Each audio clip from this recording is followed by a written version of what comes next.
Olá a todos e todas! Hoje vocês terão uma oficina de Química Nuclear com as professoras Isabelle e Caroline. Nós somos alunas da graduação de Licenciatura em Química na Universidade Federal de Santa Catarina, no campus Blumenau.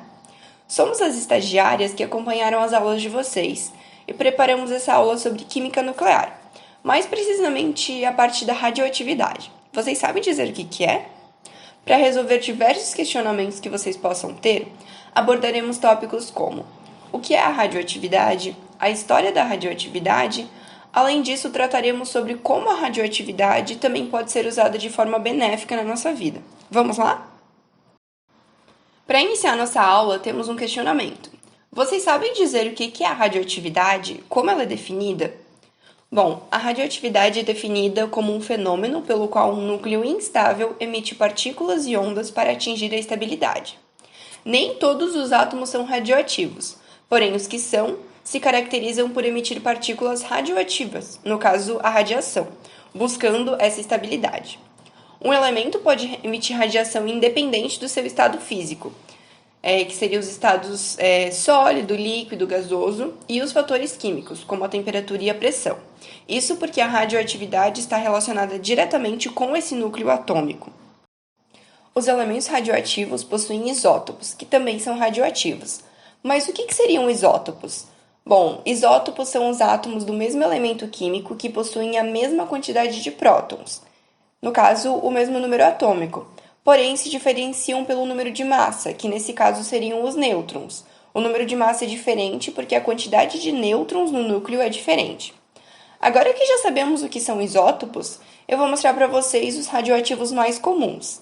São eles o urânio-238 e o urânio-235, que são usados para gerar energia nuclear em usinas nucleares pela fissão do núcleo e também na datação de rochas.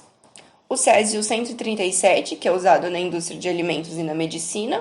O cobalto-60, que também é utilizado em tratamentos médicos e alimentos, que é muito semelhante ao césio. Também temos o tório-232 e entre outros. O contato com essa radiação com os seres vivos pode causar diversos problemas à saúde, por exemplo, o câncer. Por isso que é muito importante usar a devida proteção ao entrar em contato com esses elementos radioativos. Agora que entendemos o que é a radioatividade, podemos partir para a parte de como essa radioatividade foi descoberta. Então, essa descoberta aconteceu já faz alguns bons anos, mais precisamente no ano de 1896, pelo cientista francês Henri Becquerel, a estudar a fosforescência natural das substâncias. Mas, professora, o que seria essa fosforescência? É a mesma coisa do que a fluorescência? Não, porém ambos são casos especiais da luminescência, onde os átomos absorvem parte da energia proveniente de alguma fonte externa e reemite na forma de luz visível.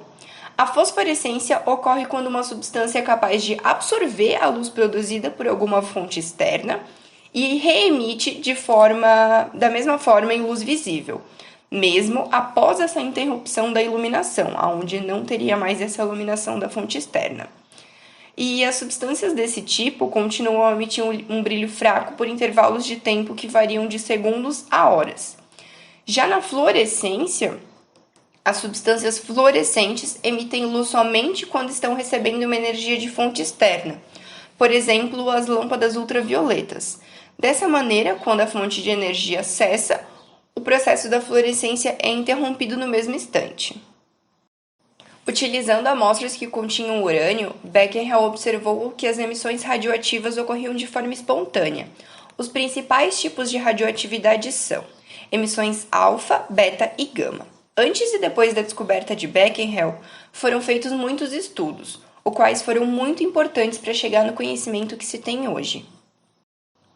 Agora vamos falar um pouco sobre essa parte histórica da radioatividade. Desde a estrutura atômica, que foi descoberta com os estudos realizados no final do século XIX e início do século XX. Quando analisou a estrutura atômica, o químico e físico inglês William Crookes descobriu os raios catódicos ao realizar experimentos com descargas elétricas a baixas pressões em gases. Por isso, em 1895, o alemão Wilhelm Conrad Röntgen fez modificações às ampolas de Crookes e, ao colocar a mão da sua esposa sobre uma ampola e uma chapa fotográfica, Como mostrado na imagem, obteve uma radiografia onde foi possível ver a sombra dos ossos da mão e o anel que ela usava. Com essa descoberta da radiografia e da produção dos raios-x, o físico recebeu o Prêmio Nobel em 1901. Ainda antes da premiação de Roentgen com o Nobel, em 1896, o químico francês Antoine-Henri Becquerel decidiu investigar a possibilidade da fosforescência natural estar ligada com essa emissão dos raios-x. Ele constatou que uma substância poderia emitir uma radiação espontaneamente, sem absorver os raios solares, por exemplo. As substâncias utilizadas por Becquerel foram sais de urânio, que ao serem colocados em frascos próximos a uma placa fotográfica e na ausência de luz, escurecia essas chapas fotográficas.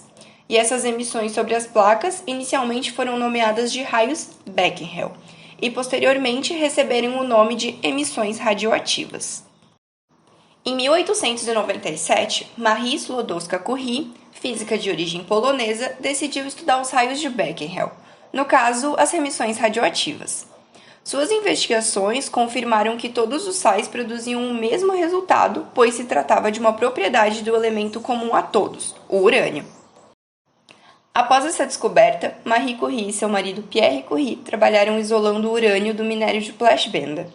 Com esses estudos, o casal descobriu mais 2 elementos com emissões radioativas superiores ao urânio. Os mesmos foram chamados de polônio e rádio. E com essa descoberta, Marie Curie foi agraciada com 2 prêmios Nobel em 1911. A história dessa mulher é muito interessante. Ela não apenas descobriu esses novos elementos, como também trabalhou na parte da radiografia em hospitais de campanha durante a Primeira Guerra Mundial, onde ajudou a salvar muitas vidas.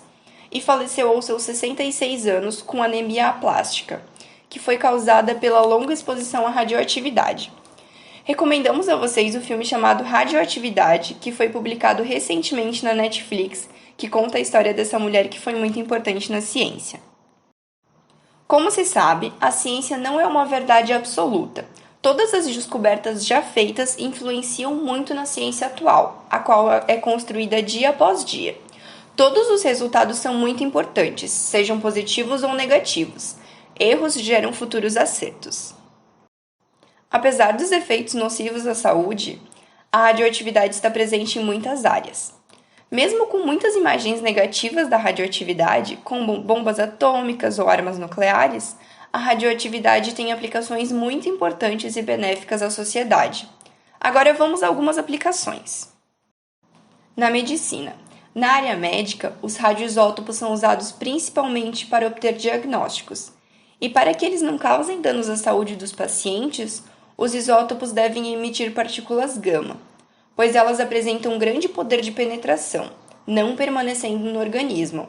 Para isso, o tempo de meia-vida deve ser adequado para fazer o diagnóstico e não permanecer por longos períodos no corpo.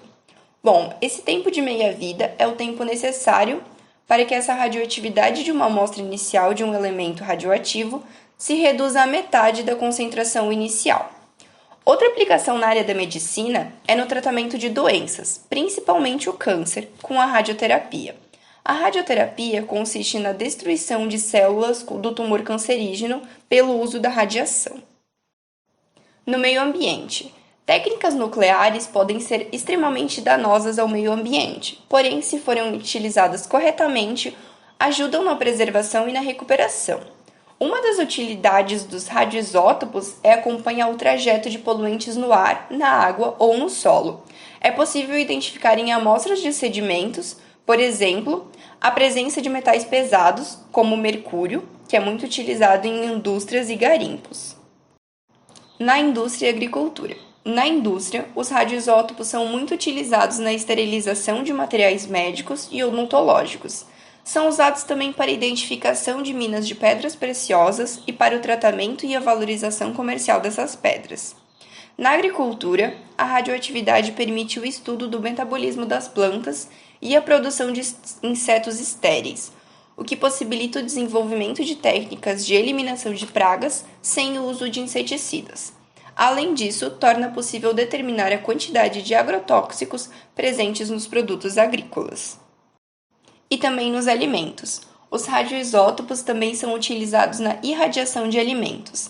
Essa técnica aumenta o tempo de conservação, pois elimina bactérias, fungos e outros micro-organismos em produtos embalados, diminuindo os riscos de transmissão de doenças e perda de qualidade. Em frutas e legumes, essa irradiação quebra hormônios do amadurecimento, o que retarda o apodrecimento e aumenta o tempo para consumo. Bom, e foi isso. Muito obrigada pela atenção de todos. Essa foi a oficina que a gente elaborou e esperamos muito que vocês tenham gostado. Até talvez a próxima.